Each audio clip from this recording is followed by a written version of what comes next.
Yo, what's up po, Adoy TV Sports. Welcome back dito po sa ating channel. Ang ating pag-usapan nandiyan na po at mga pa-shoutout.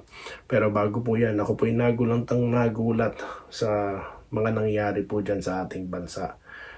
Ako po yung nakikiramay sa mga nabiktima po ng napakalakas na lindol na tumama po dyan sa Mindanao. Ganun din po, ako po yung nakikiisa sa mga panalangin din po para po kahit na mahirap, maibsan po yung nararamdaman po ng mga nabiktima po ng trahedya na yan. Naway sana po lahat ng tulong na kailangan nyo ay makarating po sa inyo para po kahit papano ay malampasan nyo po yung napakahirap na sitwasyon na po yan. Ganun din po sa komunidad din po ng Ateneo de Manila University, sa pamilya po ng dalawa pong player na very promising, no? Mga bagito pa po ito. Ito pong si Rene Baterbonia at ganoon din po dito kay Divine Edili. Si Rene po lagi po lumalabas sa feed ko dito po sa Facebook dahil marami po nagpo-post ng mga Facebook vloggers patungkol po sa kanyang skills, no? As a player. At nagulat na lang ako this morning. Kala ko is, wala na siya. Ibig sabihin, mga tribute videos yung napanood ko. Yung pala, latest lang nangyari yan, no? Kaya yun po ang aking pakikiramay po, no? Sa pamilya at sa komunidad po ng Ateneo de Manila University. Naglabas na po sila ng kanilang statement about that po. So yun po. Ito na po yung topic natin, no? Pag-usapan na po natin ng New York Knicks na maglalaban po mamaya. Ganun din po ang San Antonio Spurs. Kung matatandaan nyo po, meron po tayong topic about that. Ano po? Kung saan, nagpa-poll question ako, no? Hindi naman po ganun karami ang nag-respond, no? Pero para sa akin, gusto ko lang sabihin sa inyo, ano kaya sa tingin ko, no? Dito sa laban na ito. Alam niyo po kasi, Game 3 na ito kumbaga nasa survival mode na po ang San Antonio. Dalawang bagay po.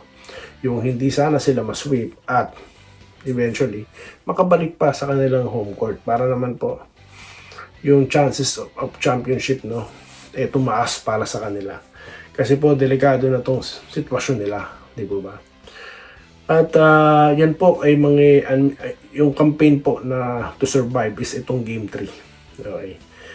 Ang akin pong dyan, sa akin po, no, sa tingin ko mukhang tatapusin na ito ng New York Knicks. No? Kasi po kung titignan nyo, pagdating sa experiences, no, napanood nyo naman po kung paano natalo ang San Antonio. Although naintindihan ko nung Game 2, they have to push the ball, no? Dahil nga, di pa fully set up ang depensa ng New York.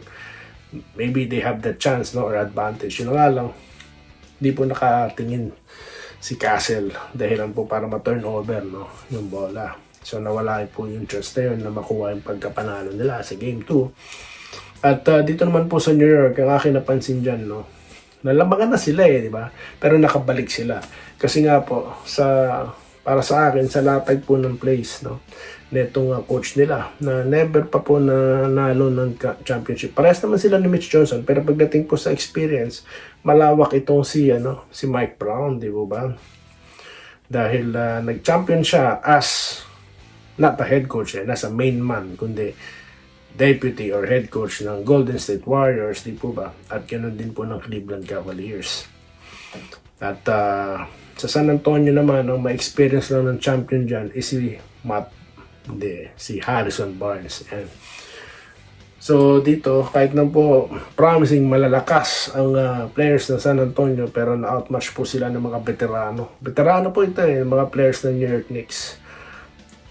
Para silang namatanda dito, di ba? Kita nyo naman how Karl Anthony Towns, sa ilang beses po siyang nananalo sa matchup nila dito ni Wemby. At dito po parang nakita po yung pagiging rookie ni Wemby is considered or sophomore, no? Dahil natutulak po siya dahil sa size niya. Malaki nga siya pero manipis naman, no? Kaya po si Towns nakaka-score kung saan niya man gustuin sa loob at labas, di po ba? At yung karakter po ng New York Knicks, di sila nag-aagawan di ba? Alam naman natin na shooter sila dyan. Sila Shamet, yan po si Anunoby at itong si Miles Bridges. Kumbaga, they let the game come to them di po ba? May moments si Anunoby, may moments si Bridges. They're just playing beautiful basketball guys na as a team. At yan po ang danger para dito sa panig ng San Antonio. Bagamat alam naman po natin no, na they're playing good basketball din as a team. Pero sa character po at experience mukhang nauungusan na sila ng New York. Kaya sa tingin ko po, New York ito sa Game 3. Kaya po, what are your thoughts? No? Shoutout na po tayo mga boss. Shoutout na po tayo. Dito po tayo sa mga comment nyo. No? Wala naman masyado. No? May nag-comment si Alan Adaw na balik Spurs daw po. No? Naniniwala siya na mananalo po ang Spurs sa Game 3. Alam niyo po kung kailan delikado ang sitwasyon, minsan doon po lumalabas yung kakaibang lakas di po ba? Malay po natin, no? Overconfident na ang New York. They lower their guard down. Di ba? Baka sakali. Pero mukhang hindi, no? They are experienced. There are a lot of experienced players there. Di po ba?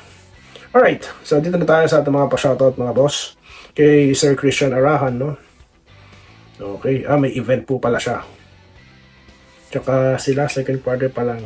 Alam nila sa atin panalo. Okay. Party daw muna si Sir. Okay, dito tayo kay Nora Noya. Nagko-congrats din po. Bon Ryan Cantor. Shoutout po sa inyo. Okay. Kay Sir Christian Aran, salamat po sa pagiging member niyo, sir, no? Dito po sa ating channel. I truly appreciate po yan, sir. Salamat po. Kay Tessie Solon, no? Nagko-congrats po. Shoutout po. Ganun din po kay Enrique Rivero. Good day, Idol Doy. Masarap ng tulog ng fans. Okay. Ganun din po si Benjamin Napayan. Sana laging ganyan ang laro ni Holt.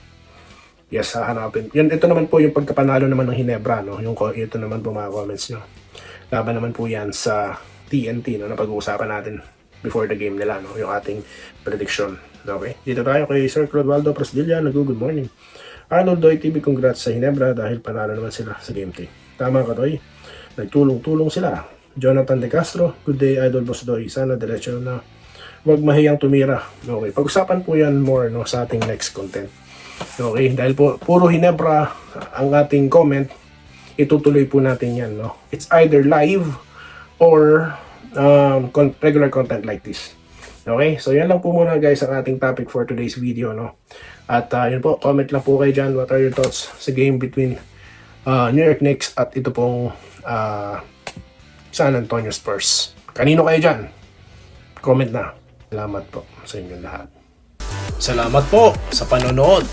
Subscribe na para sa mga susunod na basketball at boxing videos.